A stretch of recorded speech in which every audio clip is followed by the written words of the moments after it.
Hi, thank you so much for joining in on this week's Navigate webinar series. My name is Jabari Robinson, and I work in the First Year Experience Office.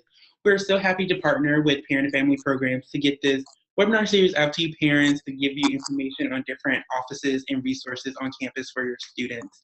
Today we have Eric Smith from Health and Wellness and Promotion Services, and Dr. Doug Hankins from Student Counseling Services to talk to you about their offices and their resources.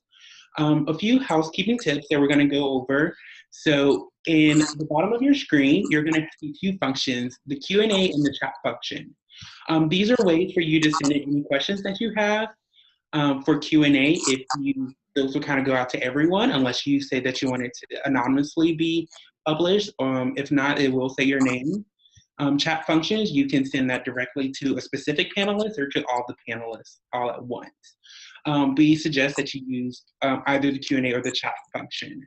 There is a raise your hand feature. That just lets us know that you have a question, but it doesn't tell us what your question is. So again, stick to the Q&A or the chat functions in that regard. Another thing is, as we're going along with the view, it typically switches between the people that are talking. If you're on a desktop computer, you can switch that to a gallery view that's in the top right-hand corner, and that will allow you to see everyone at once and not switch between the people that are speaking. If you're on a smartphone, you only can see it switch as people are talking.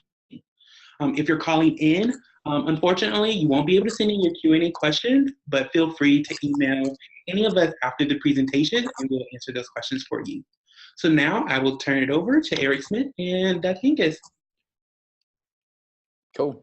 Thanks, well, good evening, everybody. Glad to have you all here. Hope we spend a little bit of time sharing about what we do here at Auburn University and get a chance to answer any of the questions you might have. I'll kick it over to Doug now. Yeah, so I think we're going to be working off a PowerPoint presentation. This is actually one that myself and Dr. Bobby Woodard, the VP for Student Affairs, that we did for the Provost Retreat in August. So we were talking to a lot of the upper level administrators, and they wanted a presentation having to do with college mental health, specific to Auburn University students, as well as how we look compared to the rest of the country. So Eric, if you want to pull up the PowerPoint, I guess we can roll from there.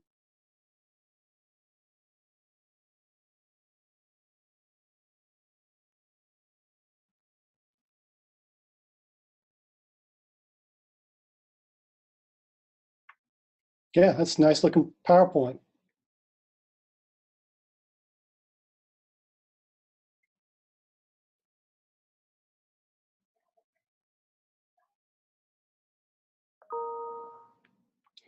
Here's a bit of what's going on across the country. There have been some articles recently and TV shows that have talked about there being a mental health crisis. I don't know if I would go that far, but there are certainly a lot of college-age students that are struggling with mental health issues.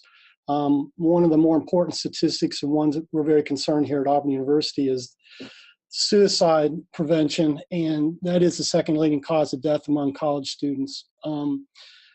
The 47.8% felt things were hopeless. That's within the last 12 months. 57.7% felt overwhelming anxiety. That's from, Eric, you might want to chime in which survey that came from.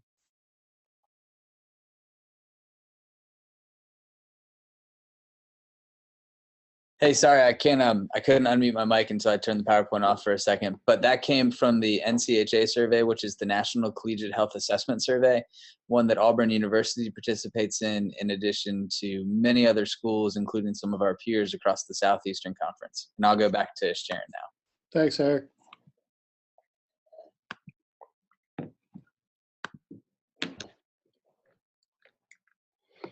And the CCMH is a national research project. It's a consortium of college counseling centers that Auburn University Student Counseling Services belongs to. It allows us to look at the presenting issues and mental health issues that our students have and how we compare it to the rest of the country.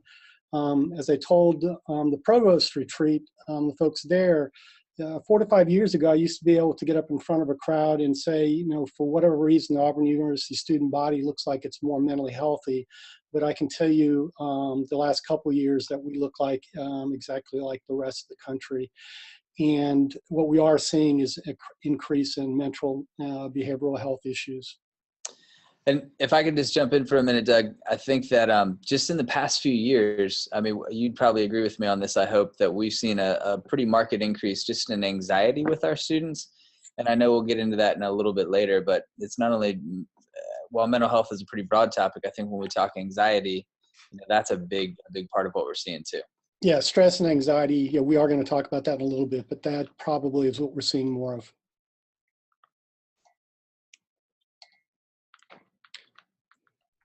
Here you go, man. Nice. So some folks will ask, why does a college have a college counseling center specific to mental health issues? And if we really want to probably go to one of the more important reasons, it's a retention tool, the last one. And that is, there are a lot of different reasons why college students are not successful, not just that they don't go to class or take good notes or perform well on exams, but other things happen in their lives while they're here and can negatively impact their academic performance. And as Eric already mentioned, stress and anxiety are two of the things we see a lot of. And so really, mental health services are here to help students be more successful and get them graduated. Cool. And one thing I can say too on this slide, I know Doug has noted here a decreasing bystander effect. And unfortunately, I think in today's society, when people are so focused on their phones and they're looking internally, and I'm sure some of the parents on the webinar with us tonight can affirm this, like your students, sometimes they're just buried in that phone and maybe they're not as willing to connect with each other or willing to go away from that kind of piece of security. And unfortunately, they're just not helping out each other as much as we've seen in the past as well. Yeah. And when we talk about the Auburn family, if we're family members, then we care about each other. Yeah, right on, man. Each other. Yeah. Totally. Cool. Okay, so here's what we do. I think most people, when they think about the counseling center, they generally think about individual and group therapy primarily, but we do a lot of other things. We're a training facility, meaning we have usually between 8 and 10 doctoral students that help see some of our clients. The senior staff does all the intake appointments, so we're screening all the students that come in, and so those students that do end up working with our doctoral students, it's appropriate for their training level. So maybe problems that maybe are a little bit more innocuous would go to the graduate students. The ones that are more serious are going to go to the senior staff. We also do a lot of crisis intervention. We have a on-call emergency counselor all day long, and we do get a lot of walk-ins. Get a lot of phone calls from campus stakeholders, staff members, faculty, parents who are concerned about their students or a student that they know of, and we're available to try to figure out, what we need to do. We also do quite a bit of outreach, and that is to make sure students are aware that we exist. And I can assure you, by the number of students who come to Student Counseling Services, we've got plenty of business, but we continue to do that outreach, and letting students know where we're at and what we do. And there's our most famous staff member, Dr. Moose. He's actually sitting behind me. He's wanting to know why we have not headed home and gotten some kibble, but we're getting close. Right on. Okay, where we're located, we're up on the second floor of the Auburn University Medical Clinic. We advertise being open 8 to 5. We generally have a group that goes on until usually 6:30 in the evening. Our services are no charge. I don't like to say free because that seems like they're of no value. And what we know is if we go out to the community and you see a licensed psychologist, you're going to be spending about $125 an hour. So this is something that is of no charge to students. We won't want that to be a barrier for them to come in to meet with us. There's not a student fee associated with mental health services or Eric's office. This is something that just Auburn University felt is important enough that they are funding. Our services are confidential, which is one of the nicest things when students come in. Sometimes it can be a little problematic for parents if they're wanting information, but they hold the rights to confidentiality, and what they share with us stays here. The two big exceptions are if we have students, if we left our office and we were convinced that they're going to harm themselves or somebody else, we'd have a duty to warn. But other than that, when they come in, they can talk about whatever they need to and not be worried about that that's going to be shared with anybody else.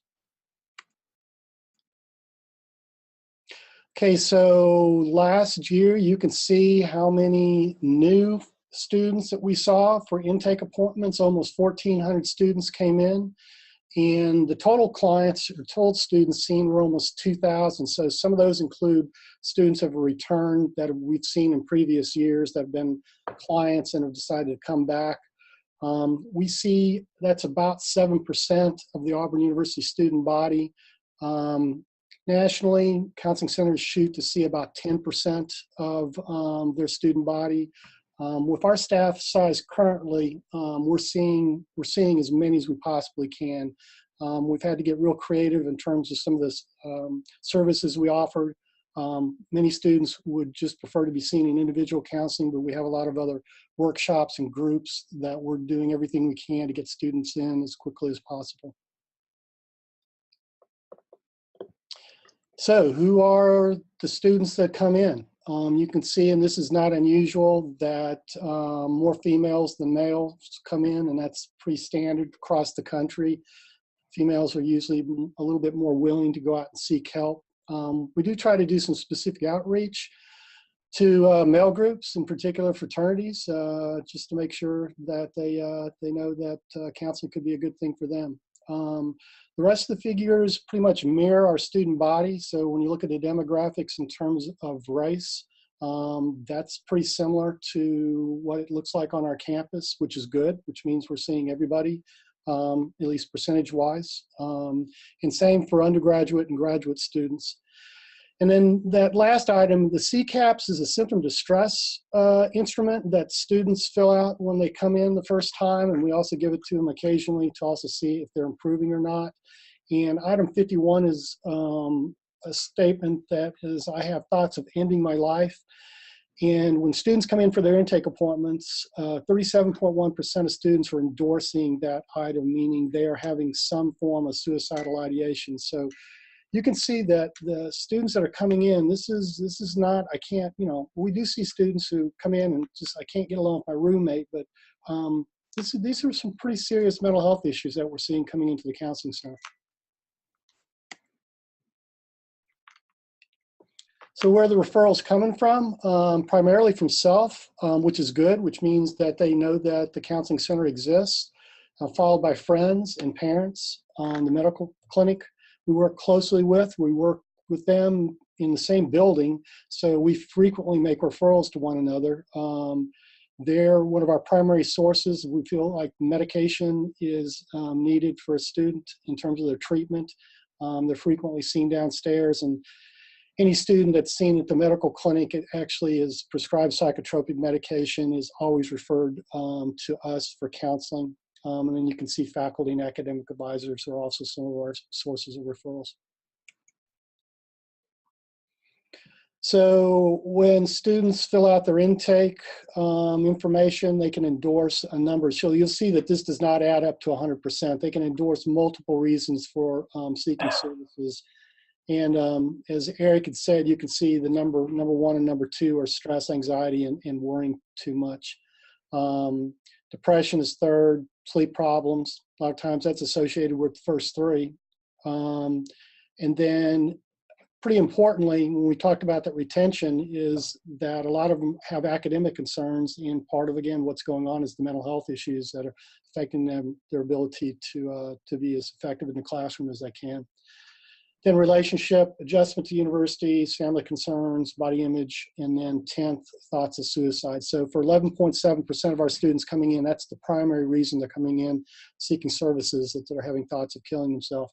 Eric, I'll test you. Is there an issue that surprises you that is not in the top 10? Alcohol and drugs is obviously not in the top 10, but it is something we know that our students are engaged in. I'm assuming that's what you're looking for there? That is the correct answer. All right. So we don't have a lot of students that come in saying this is an issue for us. When we start asking questions and doing assessment in terms of alcohol and drug use, not surprisingly, that's often part of what's going on with why they're struggling. And often too, I think from the work that we do, we know that it's often something that exacerbates a lot of these problems, you know, be it sleep problems or academic concerns. Really, a lot of the things on the list, alcohol and drug use can often be kind of a driver for those issues in terms of seeking services, for sure. Yep. Cool. One little quick note on this slide when we were talking about anxiety and stress. I think this is a great little anecdote that kind of shares where our students are with these issues. I teach, it's a UNIV course for learning communities here, and it's a pretty low stakes course from the standpoint of academic stress, and certainly there's a lot of resources we expose students to and things like that. But it's always been amazing to me, just in the past 2 years, students have come in on the second day of that class, which is generally speaking like the fourth or fifth day of class that a student would have been in, and already on the second day, they're reporting feeling super stressed out and really anxious about all the work that they have to do all semester. And it's always kind of blown me away that students are reporting this much stress, this much anxiety, like 4 and 5 days into the academic year. I think that speaks a lot to kind of where they're coming from and just the overwhelming pressure they're putting on academics. I know academics is only number 5 on this list, but I would also argue it's probably one of the biggest drivers of stress and anxiety for our students, because for the most part, they're extremely motivated. They're trying to do as well as they can in their courses.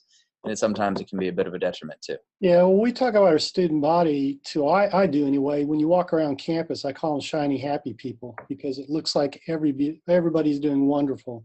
We've got a really attractive student body. It's relatively fit. Our high achievers, as Eric said, they don't tend to share their issues with their peers because it looks like everybody else is doing very well. This is a frequent story that we hear at the counseling center is, I really can't confide in anybody else because it seems like everybody else is doing wonderful. But again, the students and the services they seek, we know that's part of the problem is, I feel like I'm the only one that's dealing with this. Yeah, for sure. Okay, moving on. So this is from the national data from the CCMH, where, again, we can compare the Auburn student body to the rest of the country. Our numbers mirror almost exactly. These are the national numbers, so you can take a look at those. And this, again, is this something that's happened to you within the previous 12 months? So 48% of students coming into the counseling centers are saying that they've already attended counseling for mental health concerns.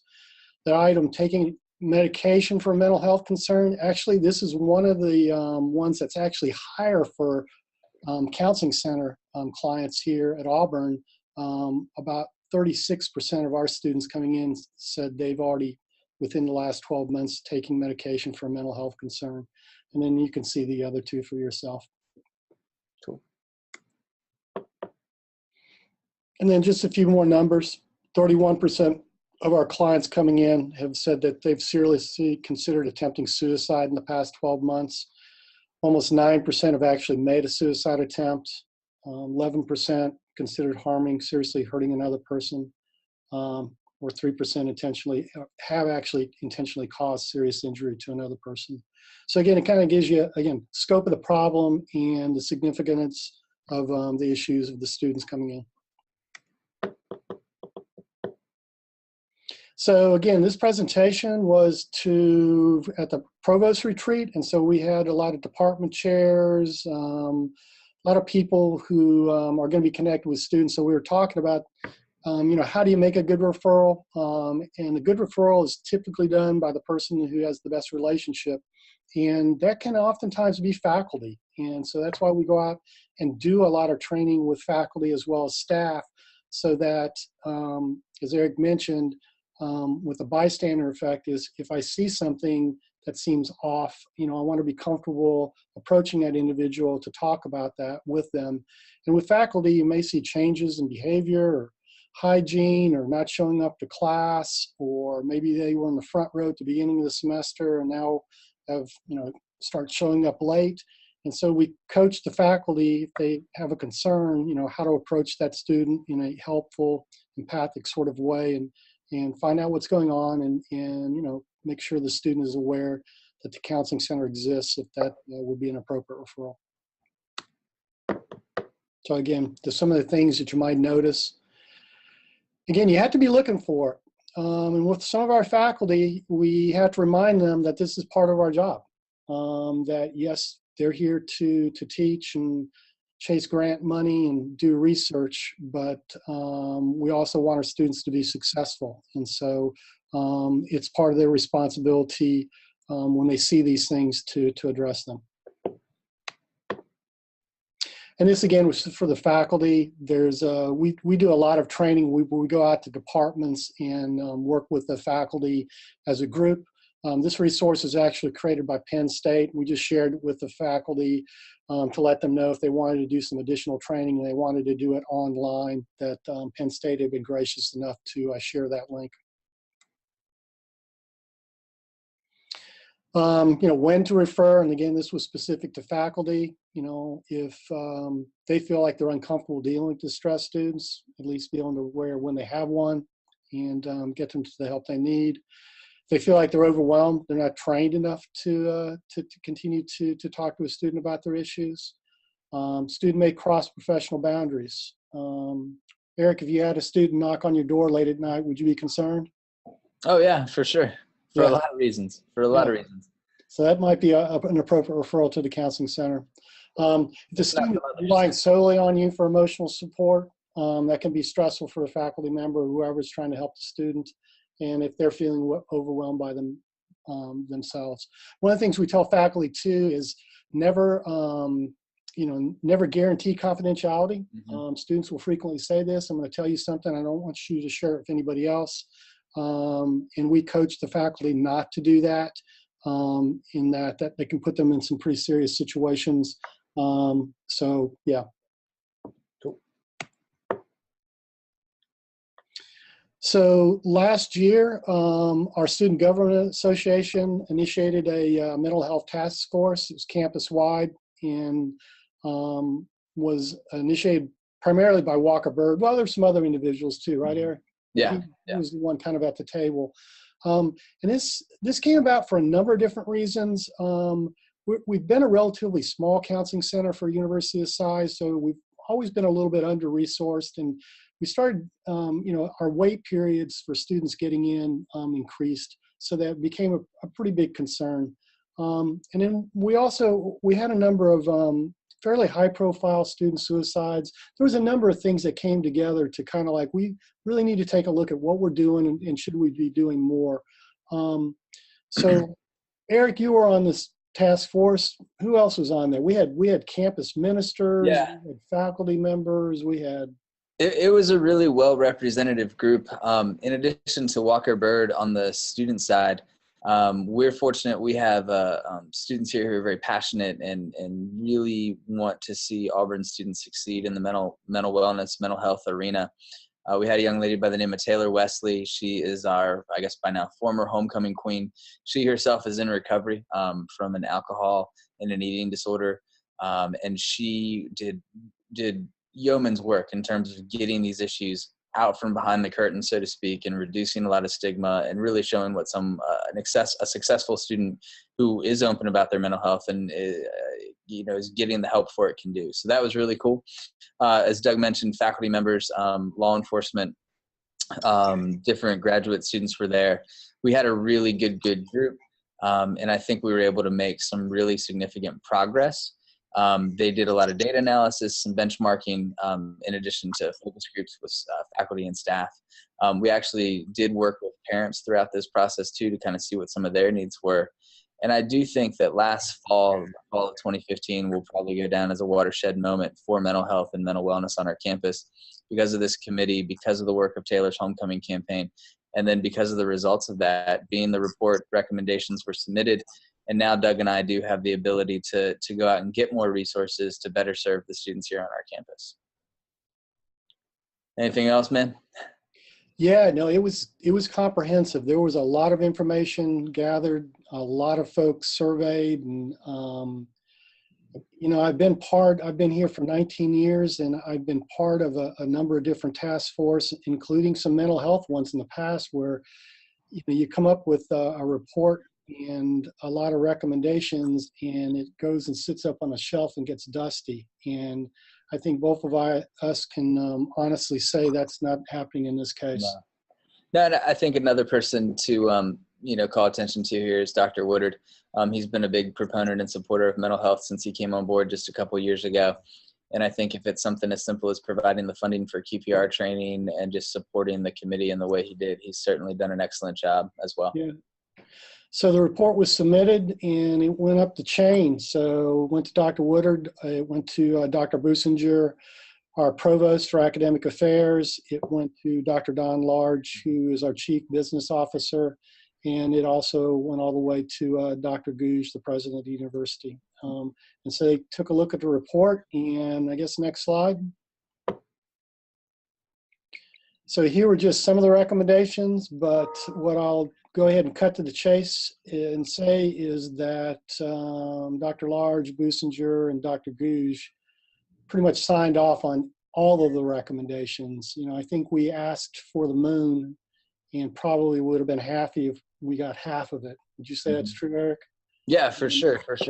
And instead of half of it, we got all of it. So we really have been provided the resources over the next 5 to 6 years. We'd like to get this all done yesterday, but it's going to take some time to make these hires. But we're looking at doubling the size of the staff at the student center or student counseling services, including hiring a couple of psychiatrists, which is a big need for us. We're really going to try to increase the diversity of our mental health providers. It's difficult. I have a pretty diverse staff right now, but we can do better there. We want to go out and do more training, faculty and staff and students, again, to decrease that bystander effect and help them recognize mental health issues and how to make that referral. You want to talk a little about substance abuse and prevention resources? Sure.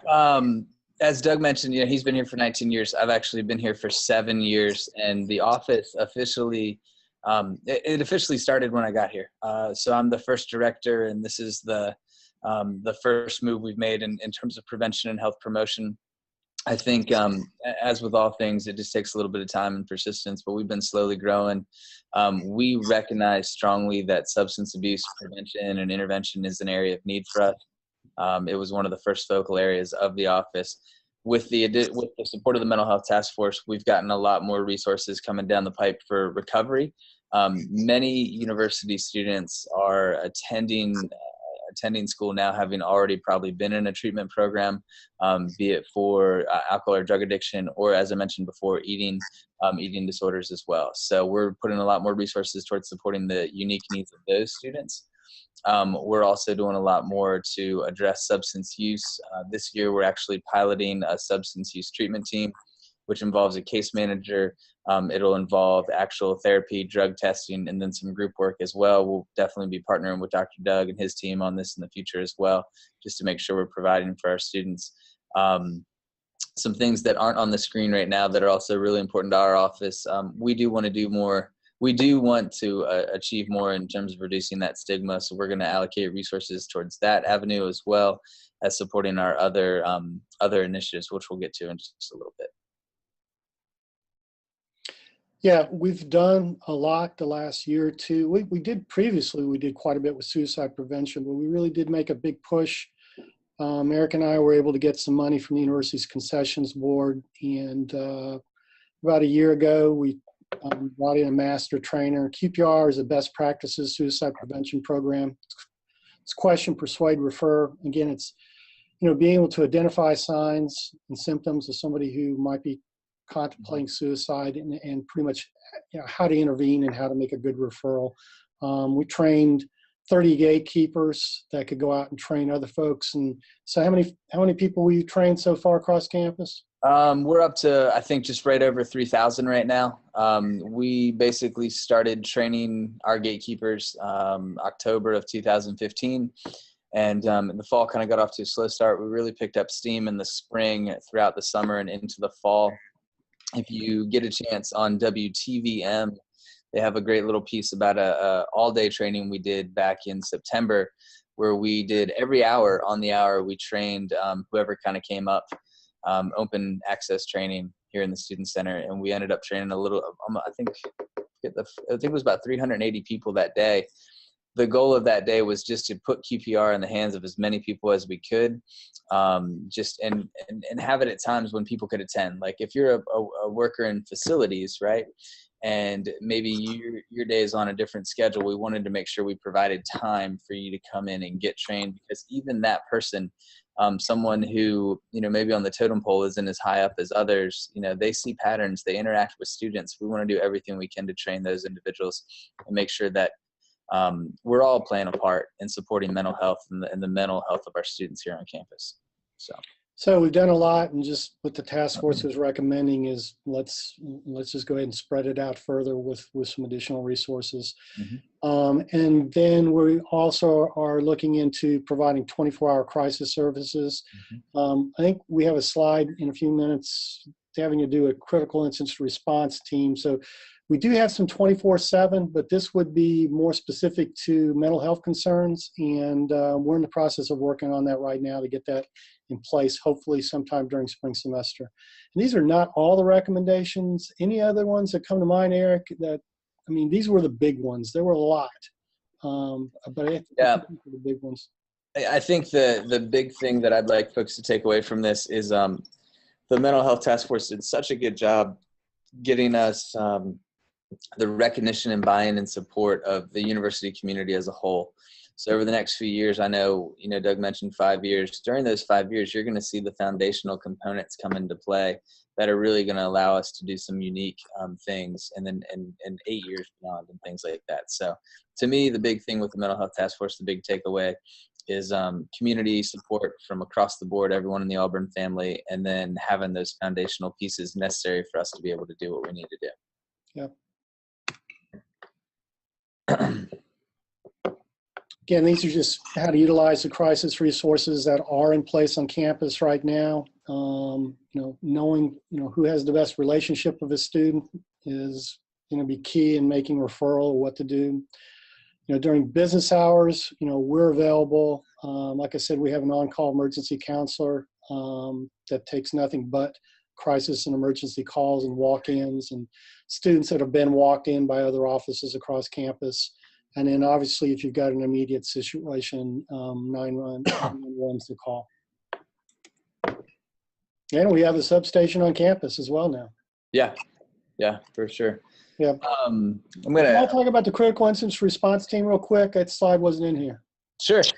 So the Division of Student Affairs, we have a group of folks, myself included, with some other professionals here in the division, and we carry a 24-hour, 7-day-a-week phone for what we deem critical incidents.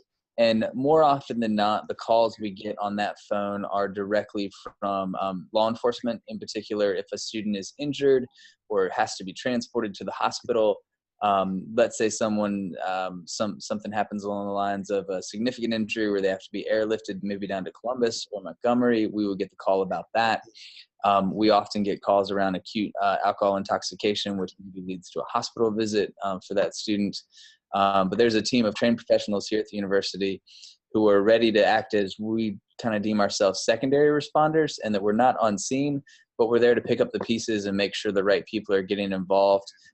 We often are the individuals who end up contacting parents in these situations, just in case you haven't been notified that, say, your son or daughter was in a vehicle accident and it wasn't life-threatening, but they did have to be taken to the emergency room, to the hospital for that. We might notify you of that as well.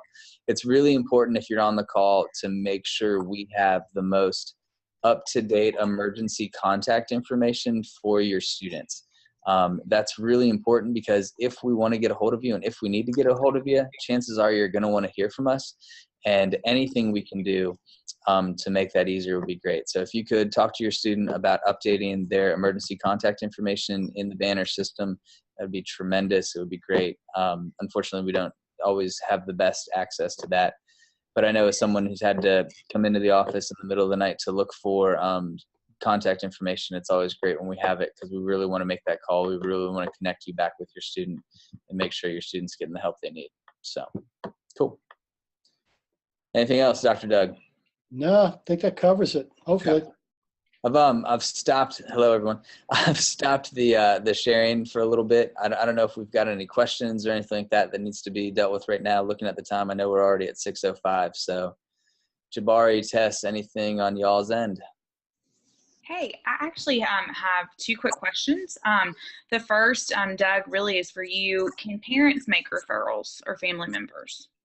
Yeah, they absolutely can. And a lot of times parents are not sure whether or not the student needs to be referred. So, they can make the phone call and consult with us to begin with, to try to figure out what's going on and would that be appropriate.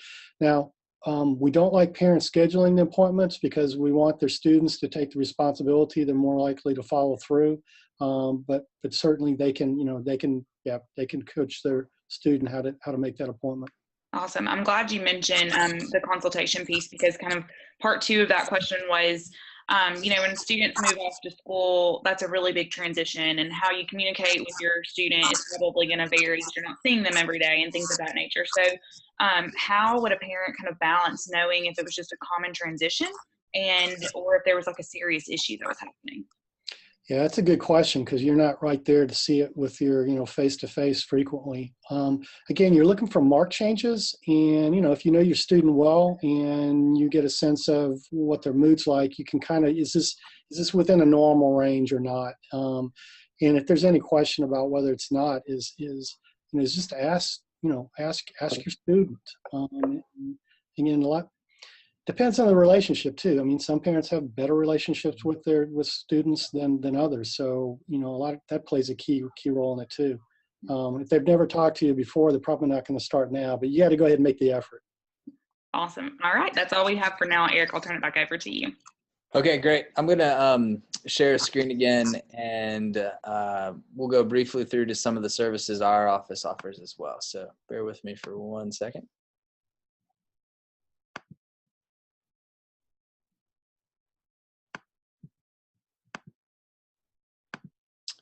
Okay, so this is our office, Health Promotion and Wellness Services. And like I said, I've been at Auburn University for about 7 years now, and the office started when I got here. And we've tried to kind of find our own unique areas of need for the students. And this is just kind of a brief overview of a few of those. This is a presentation we generally give. We just call the office overview. So without further ado, here we go. This is our current team of individuals we have working in the office. We have a really great group of people. I will say that in my 7 years, I have to believe that this is probably the best group of folks we've ever had working in the office. They're all really experts in everything they do, and I'm really thankful and happy that they're here with me, and by extension, here to help your students. So I'll go a little bit into our mission. Is simply put, we promote health, we support students, and we like to think we change some lives. It's kind of a joking thing around the office, but really and truly the work that we do, and Doug's folks too. I mean, we're trying to change lives for the better. Doug, I know one thing you didn't say in your presentation is the whole notion of performance. And some people have this stigma about the Student Counseling Center or our office that you go there when something's wrong. And at the end of the day, one thing we like to do is we just try to move people into the better. So I know I don't want to steal your thunder, but what would you like to call the counseling center if you possibly could? Yeah, I've always talked about changing the name to Student Counseling and Performance Psychology Services, with the idea that, you don't have to be broken before you come in. Sometimes, we've got a flat tire and we just need the tire changed. That you can learn skills through counseling that are just going to help you perform even better. Yeah. And our office has a very similar feel and kind of mantra about it, in terms of that we're just trying to get a little bit better on a daily basis. This is a brief snapshot of all the programs, or some of the programs I should say, that our office covers, and we'll go into them all in a little more detail kind of right now. Tessie originally started out as our intervention simply for alcohol. If, say, you got in trouble on campus, maybe in the residence hall or a game day or something like that, you would come to Tessie and get a brief intervention. We're very fortunate at Auburn University. We've got a professor by the name of Dr. Chris Correa, and he's seen and known as a national expert when it comes to brief interventions. And he is the clinical supervisor for our team of folks who are administering these sessions. We've built the program to a place now where an intake can take anywhere between 60 and 90 minutes. Our folks do a really good job kind of building rapport and just talking to students about their use. We've expanded it not only to cover alcohol, but to cover marijuana, to cover other prescription pills and other issues our students might be having. Lately, we've started to get a few more calls from parents, students, people who are concerned about another person. We accept referrals into the program. For mandated students, there's always traditionally been a fee associated with it. But for any self-referral or someone who's really just trying to get some help, there's not a fee at all. We just want to make sure that a student's getting some help there. And the whole point of this program is to find anything our facilitators can that a student wants to change about their drinking or drug use for that matter, and actually make that change for the positive, for the better. That's what we're always aiming to do there. The recovery community, I think I've mentioned this earlier tonight. Recovery is a really big thing and a really important thing. And I think it's something that we as professionals are going to see more and more students coming with these over the next few years. We have a recovery community here at Auburn University. Simply put, it's just a group of students who have identified that they're in some form of recovery from some type of addiction. More often than not, to be completely honest with y'all, it's a drug addiction that we typically see. And we've got really successful students in this program. Like, I don't want people to think like, oh, they're a bunch of drug addicts. Actually, they're former drug addicts. And they're some of the best and brightest students we have at the university. They're achieving in all areas of their life, be it social, academic, and they're doing so with the burden of that recovery on top of them. So we just try to provide a little bit of support that we possibly can. We offer meetings on campus, be it AA or NA. We do special meetings that we call them recovery nights, where it's a celebration of like, hey, we all have issues. We're all bringing some baggage with us. We need to celebrate the fact that we're getting through this together, kind of thing. So it's been a really great experience working with students in recovery. And I can't underscore enough, like, these are some of the best and brightest students we have here at the university, and they're doing really, really well. One of the things we do with these students is we actually take them with us when we do outreach. And we were at a Greek chapter just a few nights ago with one of the gentlemen in recovery, and he was sharing his story.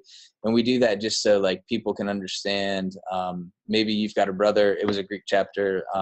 So maybe someone in there is suffering, and maybe a friend up here could be that referral point. And here again, eliminating that bystander effect and letting somebody know that there's help for them. We.Auburn. So we've mentioned bystanders a lot tonight, and this is solely a bystander program. We.Auburn is built, it's part of the Green Dot movement we're seeing across the nation. At the end of the day, what the Green Dot is we're hoping to change the culture on our campus to be what could be perceived as like, oh yeah, there's stuff that happens, we hear about it, we see it, but we don't do anything about it, to engage us all to be positive bystanders and actually do something about programs as we see them. Too often, sexual assault programs are really focused on, they're focused on like maybe perpetrators or the people who are impacted by power-based personal violence. In the We.Dot program, we truly believe that we as Auburn University have the power to do something about this. And we as Auburn University are going to do something about it. And generally speaking, that might be through one of what we call the 3Ds. We're out there every day engaging people to be more direct or to delegate or to distract when they find themselves in a situation where someone may be experiencing power-based personal violence. Tess is actually one of our facilitators and trainers. Similar to how we did QPR last year, we also brought in some master trainers. We trained up a team of about 40 folks in Green Dot, and we've used those people to reach over about 8,500 students, faculty, and staff at Auburn University in the past 18 months. So we're really expanding the reach by engaging so many different people in the message. And I think we're already seeing dividends from this program. Every so often we get stories about how somebody intervened and helped a friend, help somebody who was in a dangerous situation get out of it or prevent it from actually happening in the first place, which is really cool and something we're certainly happy to see. The program is based off these notions of red dots and green dots. A green dot is obviously something good, something we want to have happen, and a red dot by extension is something bad that we don't want to have happen. We call these red dot moments and green dot moments. And imagine a map of like a thunderstorm, and you've got that big red intense cloud going over. Like, that's what we're trying to prevent. We want to make sure the map is covered in green dots by the end of the day. So Safe Harbor is an advocacy program we run here for people affiliated with the university who've been impacted by sexual assault. It's a 24-hour, 7-day-a-week service. So similar to the CERT phone that Doug and I were talking about earlier tonight, we have somebody, actually Melissa's on call tonight. She's got the phone with her. She is prepared to answer should anyone suffer domestic violence, stalking, harassment, sexual assault, any of those things. She's ready to intervene and be there for students, kind of guide them through the process, make sure they're getting everything they need, be it academic accommodations or maybe a meeting with one of Dr. Doug's wonderful counselors, or if the case may be getting to the hospital, getting a SANE exam, and then maybe pressing charges and seeking that form of justice. Our advocates are well trained. They do a really good job. We have seen a significant increase in people who are utilizing Safe Harbor just over the past few years. We're actually up 88% in our calls, believe it or not, in the past 3 years. And what I attribute this to isn't the fact that more incidents are happening, but we are starting to reduce that stigma, and we're making our resources more available for students. Every time we do a Green Dot presentation, we mention Safe Harbor. So 8,500 people just in the past year have possibly been exposed to Safe Harbor. And I think we're going to continue to see a rise in calls because we know these incidents are happening. We're just happy we're able to provide services in the time that they do that maybe will help that healing process get started a little bit faster. As I said, it is a 24-hour service. Anyone can reach it by dialing 334-844-SAFE, which is 7233. And it's here. Please use it if you feel it necessary. We do get calls from parents occasionally, and they just want to talk about something they think might have happened or they're not sure. We're happy to take that call. Obviously, similar to what Doug said, we always appreciate it when students call, but a parent's more than welcome to call, and we're certainly going to help out however we can. I'm going to skip over that just for the instance of time. That was some of our sexual health programming we do. I wanted to get to this because Doug had mentioned it before. This is QPR. It is our Question, Persuade, Refer program we mentioned. I can't often when I do outreach and we're talking about programs and services, I sometimes will end the presentation by saying, I hope this is something you never have to use. When we do QPR sessions and QPR trainings, this is something I always hope people get the chance to use because I know how impactful it can be. And I know that if you engage with someone around possible suicide ideation or someone who's expressing suicide concerns, chances are that person's going to get help. And chances are they're not going to make a suicide attempt and potentially die by suicide. So I think this is one that's really important. When we talk stigma, suicide is kind of that last taboo in society today. And the more people we train in QPR, the greater our reach in this, the better we're going to be doing to eliminate that taboo from our society, similar to things like, guys with long hair and big beards. It's one step we can take towards reducing the stigma that we see out there on our campuses. So anything you want to say about QPR, man? It's a great program. I mean, we've heard stories of people's lives being saved on this campus. They've utilized it and it actually works. Yeah, one quick anecdote. We had the opportunity to present QPR to all the Greek presidents and leadership teams of the fraternities and sororities last February. And we were told the very next day, we got a call that the sorority president used QPR that night. And QPR is the mental health equivalent of CPR, by the way. So, the fact that she was able to take that training and instantly use it, I think it's a big testament to the program itself and the good work that can come from it. So kudos to everyone who's been involved and kudos to the people who are actually out there using it on a daily basis. New for us this year, we've actually brought on board 2 registered dietitians, and we are working to develop and support the nutrition services Auburn University offers. We do things as simple as individual consultations. We do group work as well with these folks. We do presentations. We have a great eating disorders treatment team here. It involves people from the medical clinic, from Doug's area, and from our area. Here again, just trying to serve the needs of a really unique population and one that deserves to be attended to. If your student has any questions about what they're eating or where they can eat better food on campus or anything nutrition related, we'd be more than happy to meet with them. We've got a great program.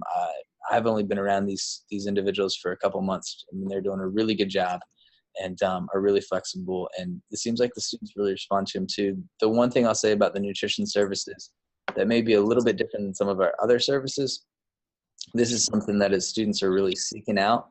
And it's great to see that kind of actually happen. So it's pretty cool. skip over that. The last thing I'll touch on real quick is our peer health education program. It is called the Be Well Hut. We've got a great team of over 100 peer health educators on campus. These students are out every single day, Tuesday, well, not every single day. They're out Tuesdays, Wednesdays, and Thursdays on campus from 10 until 2, promoting a different health topic of the week. Everybody out there kind of knows that, you know, like October is breast cancer awareness, for instance, and what's also Domestic Violence Awareness Month. September is National Suicide Prevention Awareness Month. We try to dovetail into the topics that are out there, and we're promoting the resources we have on campus, helping reduce the stigma, and using students to engage in that on a weekly basis. It's really cool. They make buttons. They're kind of known as the button makers here on campus. They make really cool, nifty buttons. This week was physical fitness. I think I had a button here earlier. Let me grab it real quick. I have to admit, I love this button. It might be like my favorite button we've ever done. Burpees. Yeah, nah, I thought you said Slurpees. I think it's pretty cool. But they do a good job. They're engaging all the time. We're certainly happy to have them on board. So I'm going to stop this share right there and turn it back over to Tess or anyone to see if they have any questions. I know we went through that really quick, but in the interest of time, I just thought it was best. So, Yeah. Cool. Coming through. We also have some students who are on hand to answer some questions for us that are former Camp War Eagle counselors and parent counselors. So thank you guys so much for being with us. To kind of round about this like holistic experience of health, talk to us a little bit, well, I guess first do introductions, and then talk to us a little bit about kind of what you do to stay healthy. I think there's always this big thing about freshman 15 and rumors that it's not easy to eat healthy on campus or to work out or stay fit. So tell us a little bit about how you maintain a healthy lifestyle. Okay, well, hello everyone. I am Amanda Fang. And I am Meredith Montgomery. And some ways that I have realized to stay kind of healthy in college is that during freshman year, I think that it is so easy to have access to like Chick-fil-A, and you have all these options, and you don't have parents that like tell you no. So you have to be like really responsible for like, what dining options that you choose. And there's like several dining options that are healthy on campus that people may not gravitate towards because they're not as well known as like Chick-fil-A or Papa John's, but we have options such as like Au Bon Pain, that is like this like alternative Panera style. There's like soups and sandwiches, and it also tells you the amount of calories that you're consuming there. They also have like this fruit rack. We also have Plains and Plate, which is a gluten-free option that a lot of students really, really like too. Yes, and since Amanda covered like all the good food options, I'll kind of cover the exercise bit of it. And we're so lucky that we have the huge rec and wellness center here on campus. So that's like made it very easy to have access to really good exercise equipment, better than pretty much any gym that you could find anywhere, and it comes with our tuition. So we already have access there, and it's really fun to, you know, schedule time to hang out with your friends and meet at the rec so you can make it social too. So that's just been a really great way to kind of maintain physical fitness. Just try to go a couple times a week. It doesn't have to be anything outrageous. Just make it a point to go there a few times a week and stay active. And they have all kinds of classes. So if you're not a runner, that's fine. They have yoga, they have dance, they have Zumba, they have anything you could probably think of. So there's a big opportunity to take advantage of staying physically fit at our rec center. Yeah, I usually would try to go to the gym at least like twice a week. I know it's there.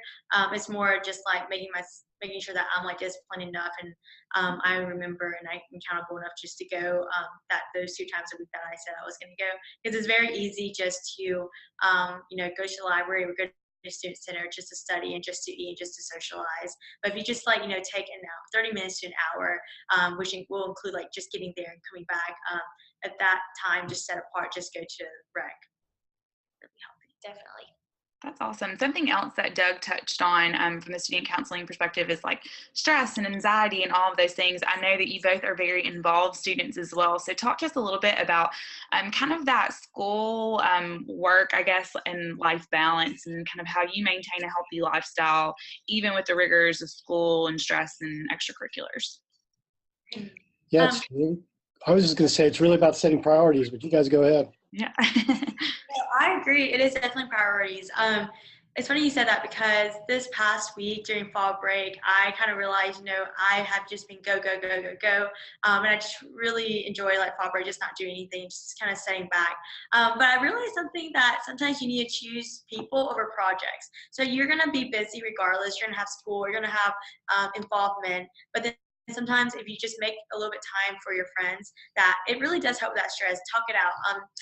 Yeah, that's another thing. Talk to somebody about it, because whether it's a counselor or your friend, just disclose that maybe you're struggling with something. They might say that they're struggling with the same thing, and it automatically kind of lifts you up a little bit more because you're not alone through that process. But really just like the doctor said, like prioritize. I can't really stress that enough. Realizing what's important. Schedule your week, because really scheduling kind of gives your week. It shows you what you have to do this week, and if you know what you're going to do, then you wouldn't be as stressed than not knowing. Absolutely. Yeah, I think priorities and perspective, and a lot of times realizing, that if something is consuming you, you have to be able to kind of zoom out and go, okay, in the big scheme of things, this is not something that's going to define me. This is a project, or this is a test, or this is, whatever it is, just kind of keeping the perspective that it is not the be all end all. So that's just another piece of that. Awesome. Well, for the sake of time, I'm going to kind of wrap us up. Does anyone have anything they want to add? Just remember, it's parents watching, so I guess for the parent perspective, any tips or anything y'all had from them as a student, kind of what you like to hear from your parents, or Doug or Eric, if you have any last or final thoughts? I just, a little plug, parents, text your kids even if they're not texting you back, because I had a test this morning and both my parents texted me good luck with the little like balloon thingy emoji, and it just like made my day. And so parents, just like encourage your kids, because even if they're not responding, it means a lot to them. So I completely agree with that. Awesome. Well, just kind of a friendly little reminder about some information. Student counseling, all of their information, including their telephone number and office location, information on their services, can be found at auburn.edu/SCS.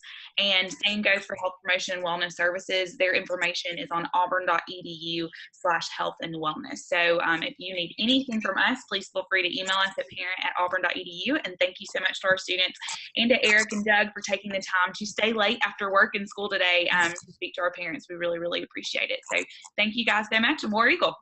War Eagle. Thank y'all. Have a great night.